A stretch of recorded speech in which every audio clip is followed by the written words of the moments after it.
ચૌધરી બાવચા સમાજ વડોદરા દ્વારા સાક્ષરતા અભિયાન અંતર્ગત સમાજના ધોરણ 1 થી 9ના વિદ્યાર્થીઓને નોટબુક અને સ્કૂલ બેગનું વિતરણ તેમજ ધોરણ 10 અને 12ના વિદ્યાર્થીઓનું સન્માન કાર્યક્રમ યોજવામાં આવ્યો હતો।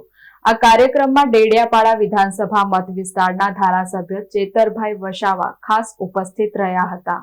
વડોદરા શહેરના વાડી વિસ્તારમાં મહાદેવ તળાવ સ્કાયમાર્ક્સ પાસે તારીખ 7 જૂનના રવિવારના રોજ ચૌધરી બાવચા સમાજ વડોદરા દ્વારા સાક્ષરતા અભિયાન અંતર્ગત વડોદરા શહેરમાં વસતા ચૌધરી બાવચા સમાજના ધોરણ 1 થી 9ના વિદ્યાર્થીઓ માટે નોટબુક અને સ્કૂલ બેગ વિતરણ તેમજ ધોરણ 10 અને 12ની પરીક્ષામાં પાસ થયેલ વિદ્યાર્થીઓનું સન્માન સમારંભ રાખવામાં આવ્યો હતો। આ કાર્યક્રમમાં ડેડિયાપાડા વિધાનસભા મત વિસ્તારના ધારાસભ્ય શ્રી ચેતરભાઈ વસાવા ખાસ ઉપસ્થિત રહ્યા હતા, જેઓનું સમાજના આગેવાનો દ્વારા પુષ્પગુચ્છ આપી સ્વાગત કરવામાં આવ્યું હતું। આ કાર્યક્રમમાં સમાજના આગેવાનો દ્વારા વિદ્યાર્થીઓને નોટબુક, સ્કૂલ બેગનું વિતરણ કરી સન્માન કરવામાં આવ્યું હતું।